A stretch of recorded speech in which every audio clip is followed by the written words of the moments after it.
Saúdo-vos com a santa paz de nosso Senhor e Salvador Jesus Cristo. Lições da Bíblia com o pastor Sócrates Penafósfado. O grande valor do missionário. Lemos em Romanos, capítulo 10 e versículo 1 até o versículo 21. Irmãos, o bom desejo do meu coração e a oração a Deus por Israel é esta, para a sua salvação, porque lhes dou testemunho de que tem zelo de Deus, mas não com entendimento, porquanto, não conhecendo a justiça de Deus e procurando a estabelecer a sua própria justiça, não se sujeitaram à justiça de Deus, porque o fim da lei é Cristo para a justiça de todo aquele que crê. Ora, Moisés descreve a justiça que é pela lei, dizendo: o homem que fizer estas coisas viverá por elas.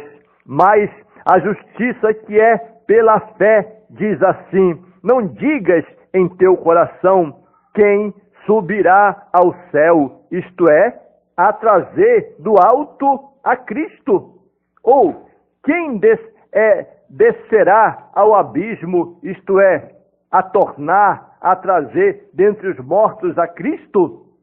Mas que diz: a palavra está junto de ti, na tua boca e no teu coração. Esta é a palavra da fé que pregamos, a saber, se com a tua boca confessares ao Senhor Jesus Cristo e em teu coração creres que Deus o ressuscitou dos mortos, serás salvo, visto que com o coração se crê para a justiça e com a boca se faz confissão para a salvação. Porque a Escritura diz: todo aquele que nele crê não será confundido, porquanto não há diferença entre judeu e grego, porque um mesmo é o Senhor de todos, rico para com todos os que o invocam, porque todo aquele que invocar o nome do Senhor será salvo.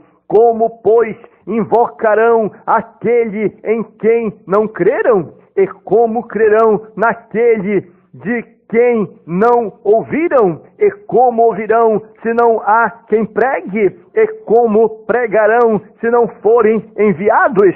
Como está escrito: quão formosos os pés dos que anunciam a paz, dos que anunciam coisas boas.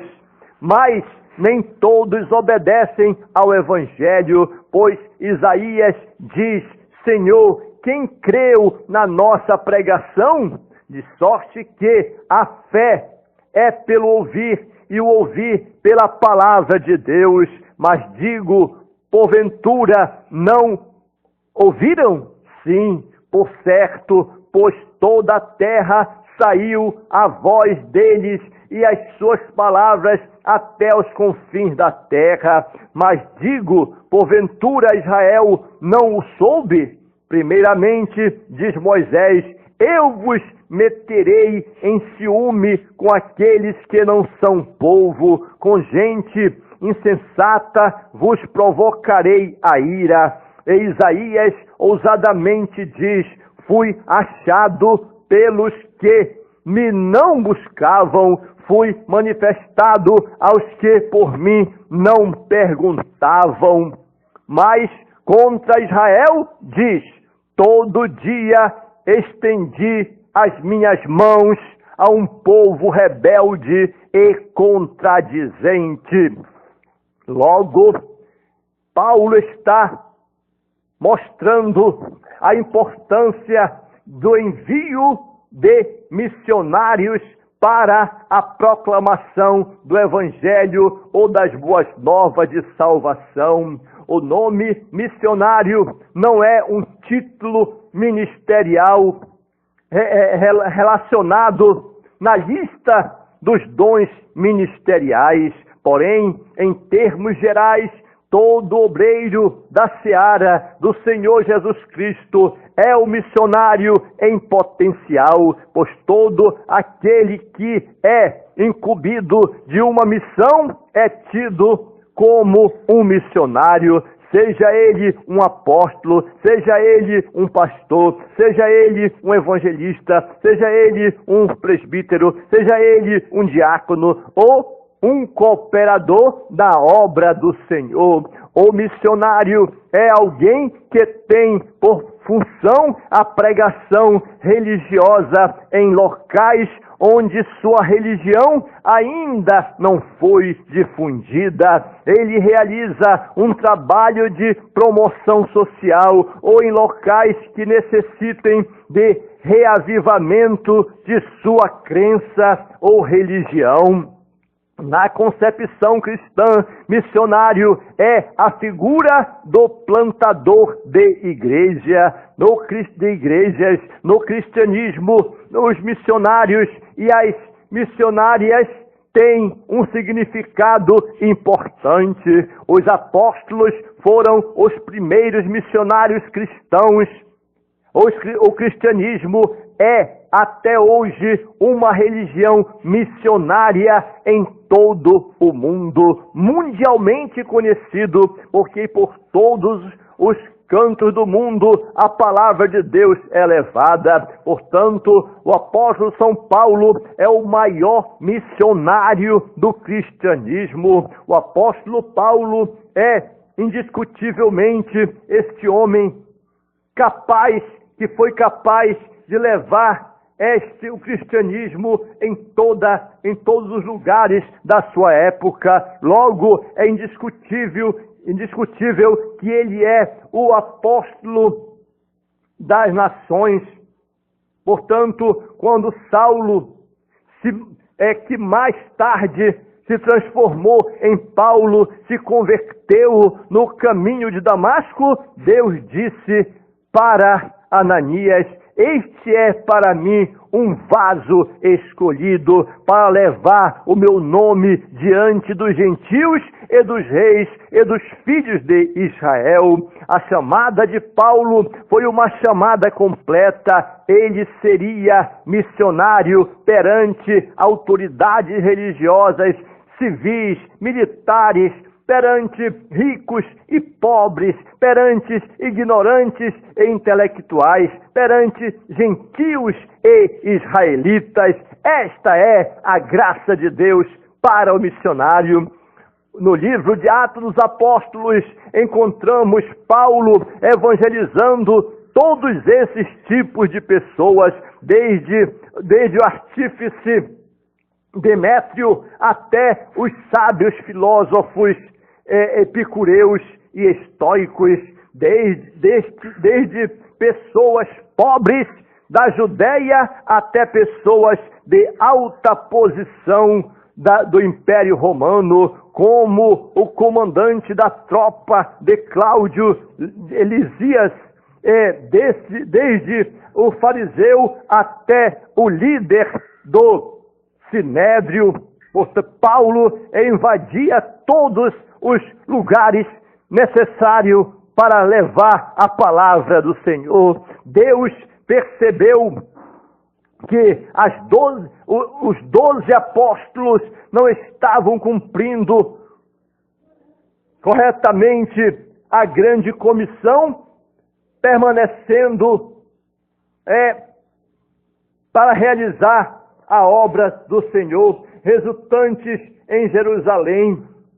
E foi neste momento que Jesus aparece a Paulo no caminho de Damasco e o chamou como grande apóstolo missionário das nações, entre judeus dispersos e gentios do vasto Império Romano daquela época. A história cristã registra os nomes de importantes missionários que contribuíram para a expansão do reino de Deus na terra, e grandes organizações missionárias assistenciais que socorrem milhões de pessoas carentes ao redor do mundo, fundada por homens de Deus.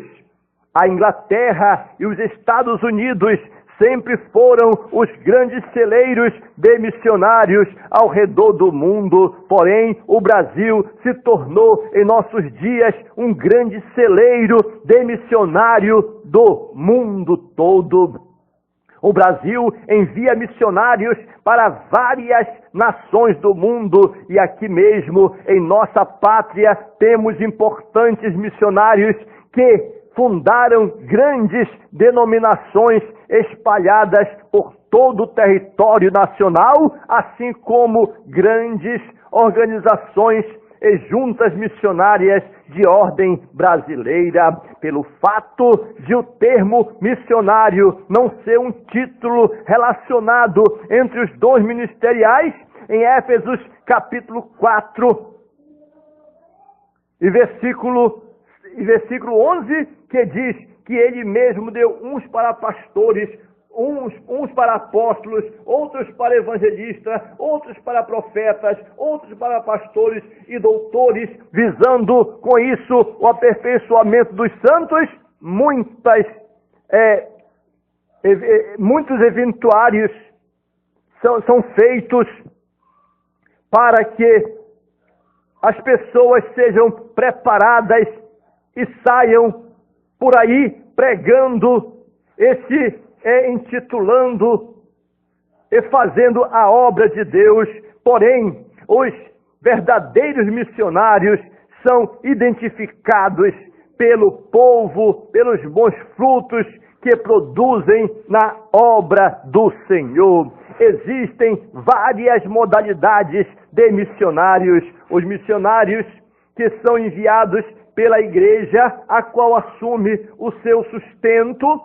Existem esses, os que vão por conta própria, assumindo todo o seu sustento. Existem os fazedores de tendas, uma extensão baseada no que Paulo fazia quando alguém exerce uma profissão remunerada e faz o trabalho missionário ao mesmo tempo. Também isso é louvável, embora a primeira modalidade de missionário seja a mais lógica e segura. Todas as três podem dar certo quando feitas na direção de Deus. Temos exemplo de missionários que foram enviados com o sustento da igreja e cresceram. Temos exemplo de missionários que foram por conta própria e superaram grandes dificuldades, plantando grandes igrejas e dando certo. E também temos exemplos de missionários que exerceram uma determinada profissão e fizeram o trabalho missionário, os quais também deram certo, de forma que isso seja feito através da fé, dentro de um direcionamento do Espírito Santo para a glória de Deus. O importante é ter a certeza da chamada de Deus na sua vida e sempre iniciar uma missão debaixo da orientação divina e do ministério a que pertence. O importante é atender as pobres almas que estão clamando por aquele varão macedônico, dizendo: passa a Macedônia e ajuda-nos. Portanto, a máxima dita por Jesus é esta: a seara é realmente grande, mas poucos são os ceifeiros. Continua a verdadeira. Por isso, por mais que muitos missionários tenham saído pelo mundo afora, pregando as boas novas de salvação, levando a palavra, formando trabalhos, edificando vidas, abençoando povos, tribos, línguas e nações com a palavra de Deus, ainda faltam missionários. Rogai, pois, ao Senhor da seara que mande ceifeiros para a sua seara. É o que disse nosso Senhor e Salvador Jesus Cristo.